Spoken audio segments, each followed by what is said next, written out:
मिलता है? क्या वह फल अच्छा होता है या बुरा? क्या बुरे कर्मों के फल से बचा जा सकता है? ऐसे सवाल हर किसी के मन में उठते हैं। हमेशा से एक विश्वास चला आ रहा है कि अच्छे कर्मों का फल अच्छा और बुरे कर्मों का फल बुरा मिलता है। अब आपकी धारणा या जीवन में अनुभव कुछ भी हो सकता है। इस पर हम कोई विवाद ना करते हुए एक कहानी इस विषय पर सुनते हैं। और हाँ, मुझे आपसे एक बात करते हुए खुशी हो रही है कि हमारी कहानी क्या कर्मों का फल मिलता है को हमारे बहुत सारे दर्शकों ने पसंद किया है। इस वीडियो को रिकॉर्ड करते समय उस कहानी के 11 लाख व्यूज हो चुके हैं। अगर आपने उस कहानी को अभी तक नहीं सुना है तो उसका लिंक हम नीचे डिस्क्रिप्शन बॉक्स में भी दे रहे हैं और आपकी स्क्रीन पर अब आई कार्ड में भी आप उसे पा सकते हैं। अब कहानी शुरू करते हैं। बात बहुत पुरानी नहीं है।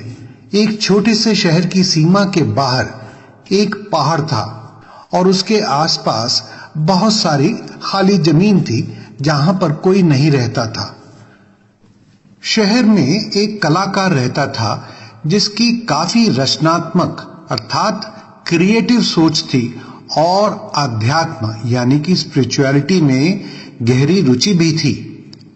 एक दिन घूमते घूमते वह कलाकार उस पहाड़ के पास जा पहुंचा। उसके मन में विचार आया कि क्यों ना पहाड़ से गिरे हुए इन पत्थरों से मैं कुछ देवी देवताओं की मूर्तियां बनाऊं। अब वह उस जगह पर रोज आने लगा और उसने पत्थरों को तराश कर सुंदर मूर्तियां बना डाली। मूर्तियां वाकई बहुत सुंदर थी। धीरे धीरे यह बात पूरे शहर में फैल गई। पहले कुछ लोग आए और धीरे धीरे बहुत सारे लोग उस स्थल पर उन मूर्तियों को देखने आने लगे। कुछ लोगों ने पैसे इकट्ठे करके कलाकार को दिए और उसने एक मंदिर रूपी भवन का निर्माण भी करवा लिया और उन मूर्तियों को वहां रखवा दिया। धीरे धीरे आसपास के गांवों और शहरों में भी इस भवन और उसके अंदर सुंदर मूर्तियों की बात फैल गई। अब वह स्थल एक धार्मिक व आध्यात्मिक स्थान बन चुका था। लोग दूर दूर से आने लगे। अब तो मानो रोज ही वहां भीड़ रहती थी। श्रद्धालु लोगों ने मूर्तियों के आगे धन भी चढ़ाना शुरू कर दिया। दिन बीतते रहे और धन से तिजोरियां भरती चली गई।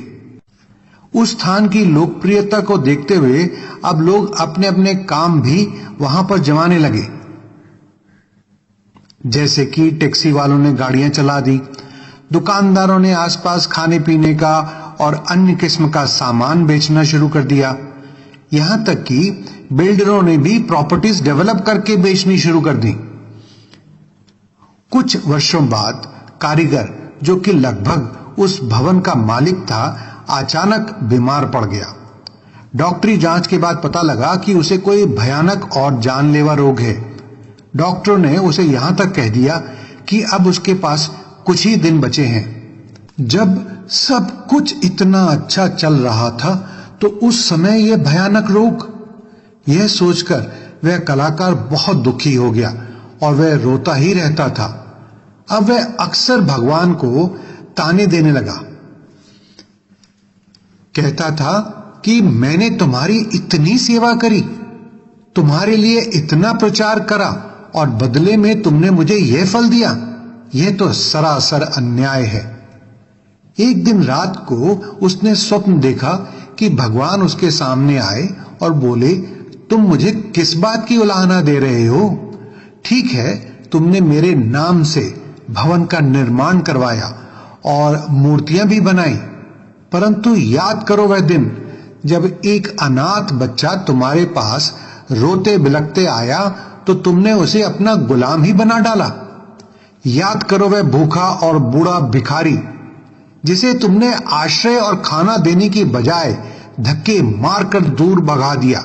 याद करो वह दिन जब बहुत वर्षा हो रही थी और तुमने एक मां और उसके छोटे से बच्चे को मंदिर के प्रांगण से यह कहकर हटवा दिया कि अब मंदिर बंद करने का समय हो रहा है। वे दोनों बहुत देर तक बारिश में ही भीगते रहे।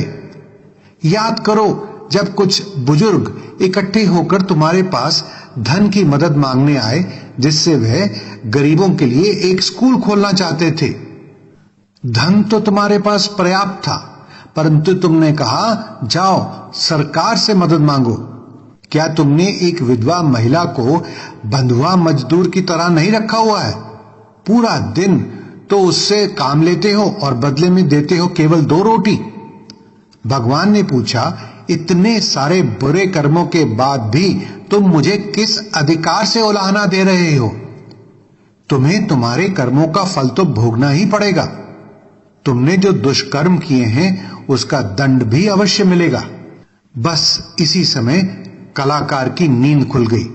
अब उसकी आंखें भी खुल चुकी थी और वह अपने द्वारा किए गए बुरे कर्मों के लिए बहुत शर्मिंदा था। दोस्तों, इस कहानी से हमें बहुत अच्छी सीख मिलती है। हम जैसा करते हैं उसका फल हमें किसी न किसी रूप में जरूर मिलता है। अब ये फल अच्छा होगा या बुरा, यह मनुष्य के अच्छे और बुरे कर्मों पर ही निर्भर करता है। एक बहुत अच्छी कहावत है ना कि जैसा बोओगे वैसा काटोगे। अगर बबूल का पेड़ बोया है तो हम आम नहीं खा सकते।